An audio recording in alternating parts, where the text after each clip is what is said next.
ఒక్క క్షణం మనమొక ఆసక్తికరమైన వైరుధ్యాన్ని ఊహించుకుందాం. చెప్పండి. ఇప్పుడు వాల్ స్ట్రీట్లో రోజుకు 12 గంటలు ఆ డేటా షీట్లతో కుస్తీ పడుతూ అత్యంత కాంప్లెక్స్ ఫినాన్షియల్ మోడల్స్ తయారుచేసే ఒక పీహెచ్డీ స్కాలర్ ఉన్నాడు అనుకుందాం. ఓకే. ఇంకోవైపు అసలు ఎలాంటి అనాలిసిస్ చేయకుండా కేవలం ఒక బోరింగ్ సబ్బులు లేదా ఆ బిస్కెట్లు తయారుచేసే కంపెనీలో పెట్టుబడి పెట్టి సైలెంట్గా కూర్చున్న ఒక సాధారణ వ్యక్తి ఉన్నాడు.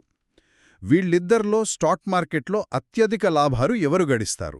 బహుశా వినడానికి ఆశ్చర్యంగా అనిపించినా ఖచ్చితంగా ఆ సాధారణ వ్యక్తే ఎక్కువ లాభాలు గడిస్తాడు. ఎగ్జాక్ట్లీ.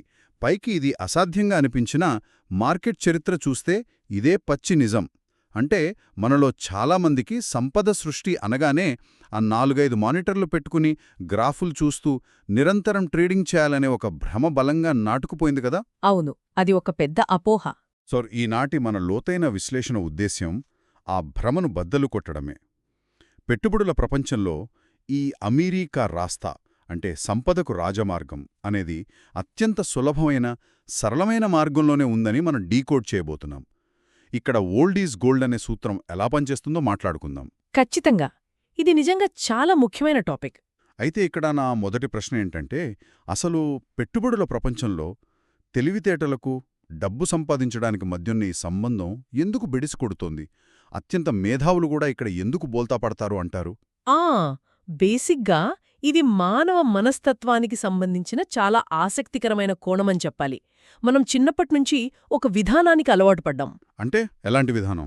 స్కూల్లో కానీ మన ఉద్యోగాల్లో కానీ మనం ఎంత కష్టపడితే, ఎంత సంక్లిష్టమైన సమస్యను పరిష్కరిస్తే మనకు అంత గొప్ప రివార్డొస్తుంది కదా. కానీ మార్కెట్ వ్యవస్థ పూర్తిగా దానికి భిన్నంగా పనిచేస్తోంది. ఓకే. గాల్లో 5-6 పల్టీలు కొట్టి అత్యంత కష్టంగా నీళ్లలో దూకితే ఆ డిగ్రీ ఆఫ్ డిఫికల్టీని బట్టి వాళ్లకు ఎక్కువ మార్కులిస్తారు. దాన్ని ఉద్దేశించి అంటున్నారా? కరెక్ట్, సరిగ్గా చెప్పారు. కానీ మార్కెట్లో అలాంటి విధానం ఉండదు గదా. స్టాక్ మార్కెట్లో మీ బ్యాలెన్స్ షీట్ మీరెంత కష్టపడ్డారు అనేది చూడదు. రైట్.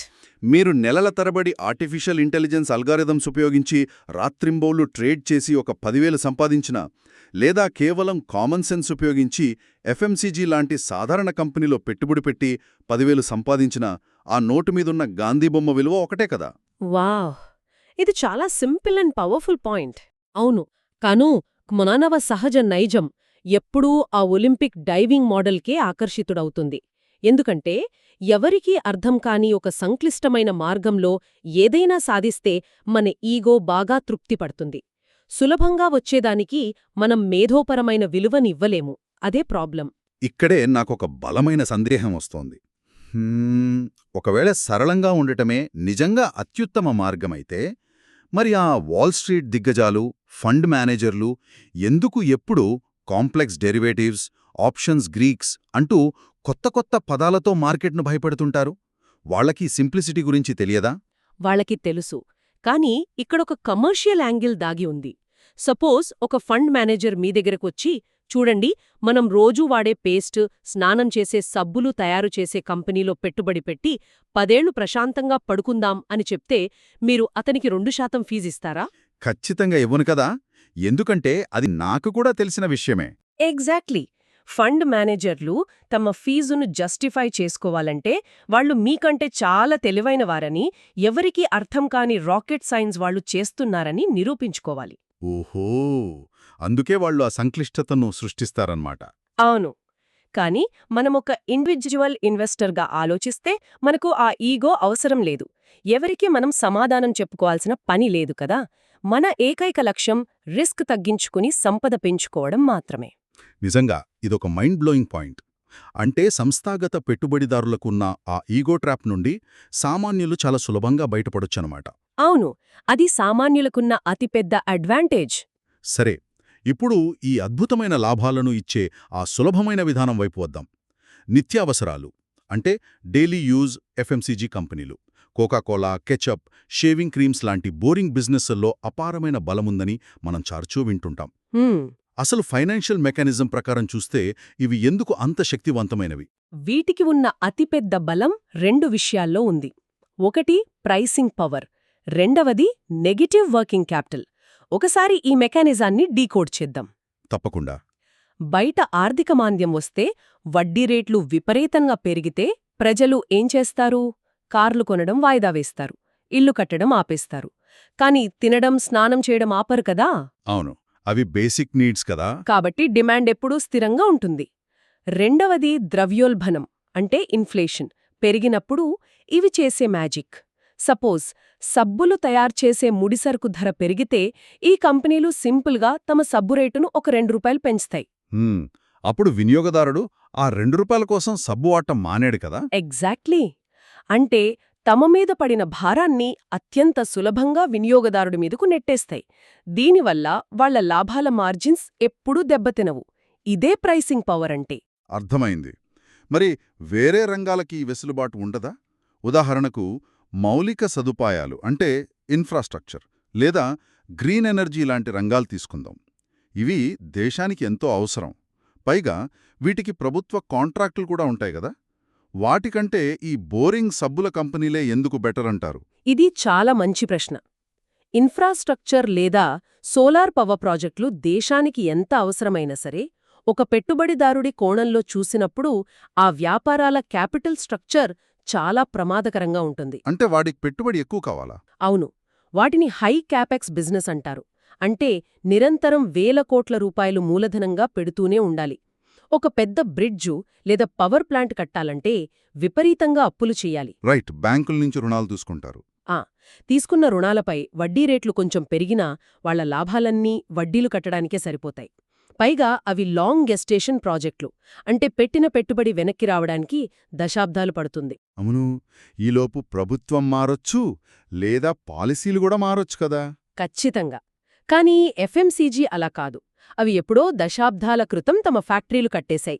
ఇప్పుడు కొత్తగా పెద్దగా ఖర్చు పెట్టాల్సిన అవసరం లేదు. సో వాటికి అప్పుల బాధ పెద్దగా ఉండదన్నమాట. ఎగ్జాక్ట్లీ. వాళ్లకొచ్చే లాభాలన్నీ ఫ్రీ క్యాష్ ఫ్లోగా మారి మళ్లీ రీఇన్వెస్ట్ అయి కాంపౌండింగ్ అవుతాయి. అదే అసలైన వెల్త్ క్రియేషన్ అంటే. ఇక్కడే నాకొక బలమైన కౌంటర్ పాయింట్ అనిపిస్తోంది. చెప్పండి. మీరు చెప్పిన ఈ ఎఫ్ఎంసీజీ కంపెనీలు, ఈ బోరింగ్ బిజినెస్లు సురక్షితమని, అవి నిరంతరం క్యాష్ జనరేట్ చేస్తాయని మార్కెట్లో అందరికీ తెలుసు కదా. మరి అందరికీ తెలిసినప్పుడు ఆ స్టాక్స్ ధరలు ఇప్పటికీ ఆకాశంలో ఉండి ఉంటాయి కదా. వాల్యుయేషన్స్ పరంగా చూస్తే వాటి పీఈ రేషియోలు ఎప్పుడూ చాలా ఖరీదుగా ఉంటాయి. అలాంటప్పుడు ఇంత ప్రీమియం వాల్యుయేషన్ ఇచ్చి ఆ స్టాక్స్ కొంటే మనకు అసలు అదనపు లాభం అంటే ఆల్ఫా ఎక్కడ్నుంచొస్తుంది? ఇదొక అద్భుతమైన కౌంటర్ పాయింట్. అవును, ఆ కంపెనీల పీఈ రేషియోలు ఎప్పుడూ 60 లేదా 70 పైన ట్రేడవుతూ అత్యంత ఖరీదుగా కనిపిస్తాయి. మరి అలాంటప్పుడు వాటిని కొనడం రిస్క్ కాదా? అక్కడే ఉందసలు కిటుకు.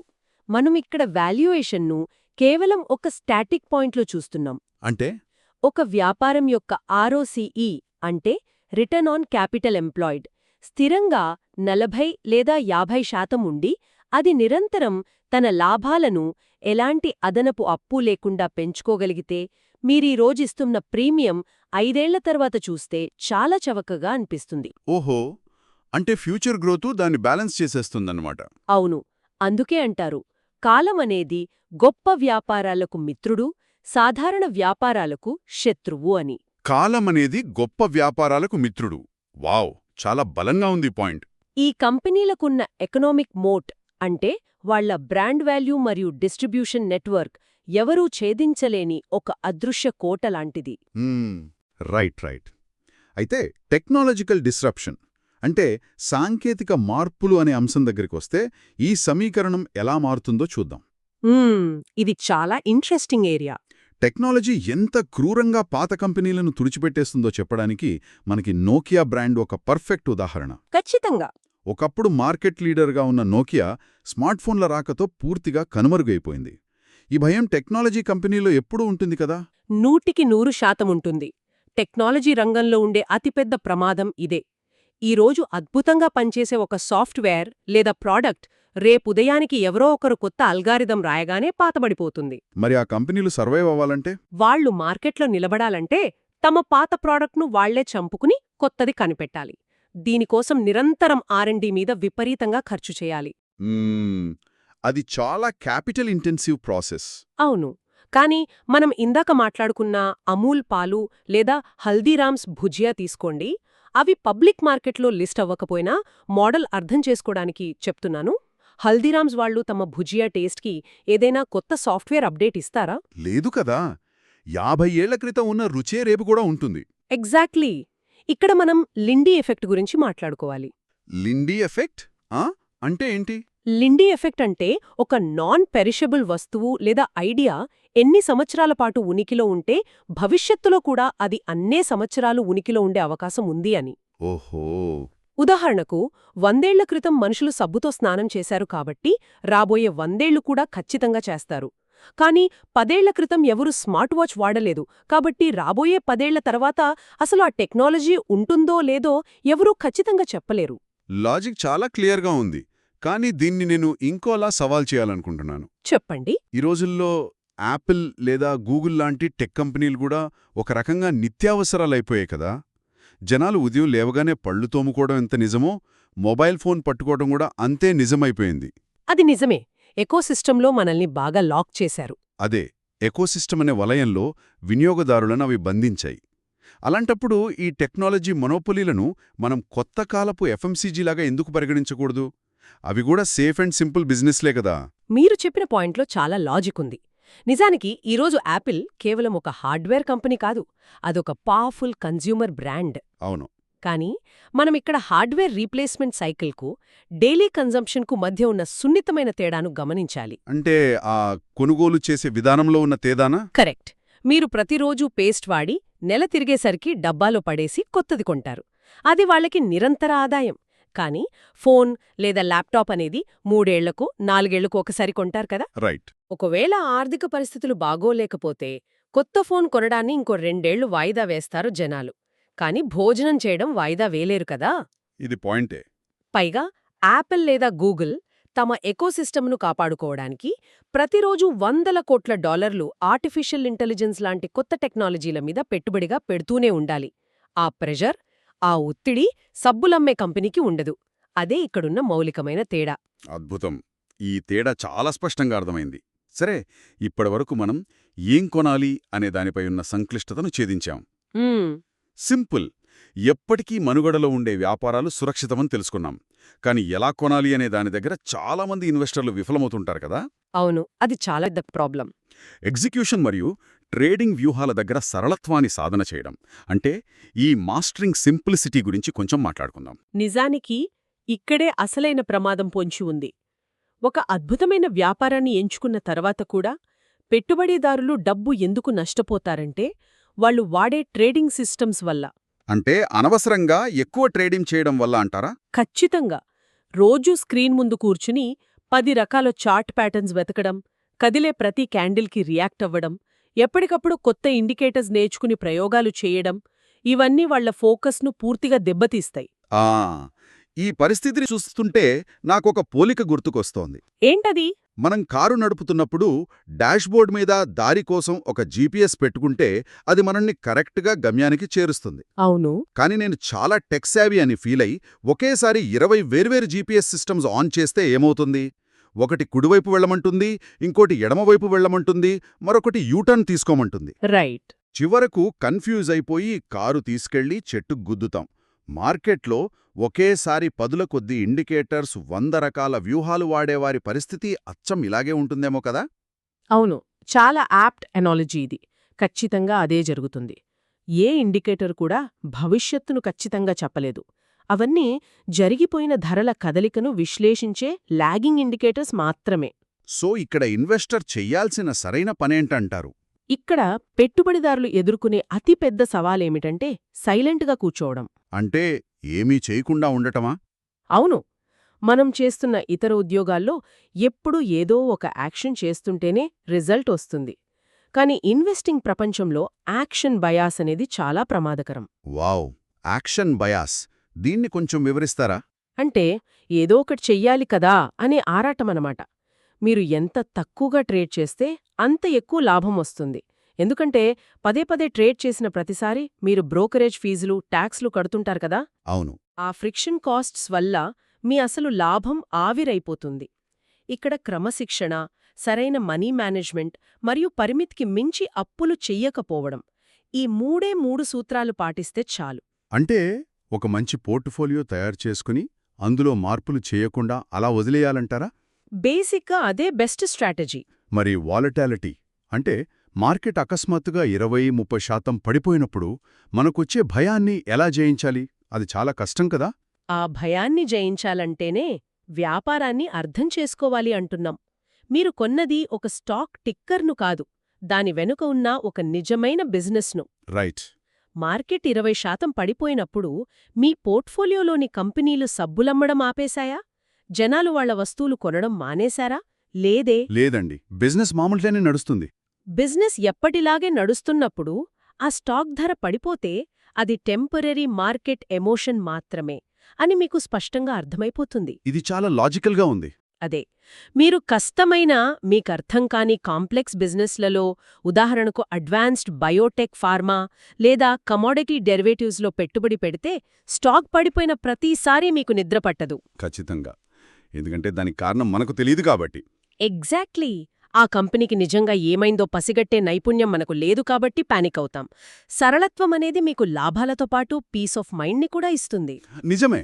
మనం కళ్ళు తెరిచి చూస్తే చాలు, మన చుట్టూనే ఎన్నో అద్భుతమైన అవకాశాలు కనిపిస్తాయి. ఇప్పటివరకు జరిగిన ఈ లోతైన విశ్లేషణను క్రోడీకరిస్తే మనకు స్పష్టంగా అర్థమయ్యేదేమిటంటే, మార్కెట్లో విజయం సాధించడానికి మనకు ఐన్స్టీన్ లాంటి మెదడు అవసరం లేదు. ఏమాత్రం అవసరం లేదు. సంపదకు రాజమార్గమనేది ఎక్కడో అడ్డదారులో లేదు. అది అత్యంత సరళమైన, కళ్ల ముందు నిరంతరం కనిపించే రోజువారీ వ్యాపారాల్లోనే ఉంది. ఓల్డ్ ఈజ్ గోల్డ్ అనేది స్టాక్ మార్కెట్కు ఖచ్చితంగా సరిపోతుంది కదా. అవును. స్థిరంగా పెరుగుతుంది. మన ఈగోని పక్కన పెట్టి కామన్ సెన్స్కు పట్టాభిషేకం చేయడమే ఇక్కడ అసలైన విజయం.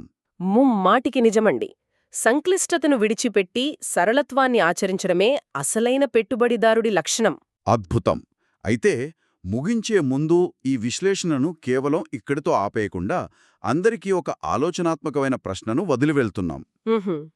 ఇప్పటివరకు మనం నిత్యావసర వ్యాపారాలు భద్రమైనవని, ఎప్పటికప్పుడు మారే టెక్ కంపెనీలు రిస్క్ అని, ఆ రెండింటికి మధ్య స్పష్టమైన గీత ఉందని చర్చించుకున్నాం. రైట్. అయితే ఒక్క క్షణం ఆలోచించండి. ఒక సాధారణ సబ్బులు లేదా బిస్కెట్లు తయారు చేసే కంపెనీ రేపు తన సప్లై చైన్ మరియు మార్కెటింగ్ కోసం అత్యంత సంక్లిష్టమైన ఆర్టిఫిషియల్ ఇంటెలిజెన్స్ మరియు బిగ్ డేటా ఎనాలిటిక్స్ను భారీ ఎత్తున వాడడం మొదలుపెడితే, ఆసక్తికరమైన పాయింట్. అప్పుడు ఆ బోరింగ్ కంపెనీలు సామాన్యమైనవిగా మిగులుతాయా? లేక అవి కూడా తెరవెనుక మాయాజాలం చేసే కాంప్లెక్స్ టెక్ కంపెనీలుగా మారిపోతున్నాయా? సరళతకు, సంక్లిష్టతకు మధ్య ఉన్న ఈ అదృశ్య రేఖ భవిష్యత్తులో పెట్టుబడిదారుల సమీకరణాలను ఎలా మారుస్తుందో గమనిస్తూ ఉండటం అత్యంత ఆసక్తికరం. ఈ సరికొత్త కోణంతో మరో లోతైన విశ్లేషణలో మళ్లీ కలుద్దాం.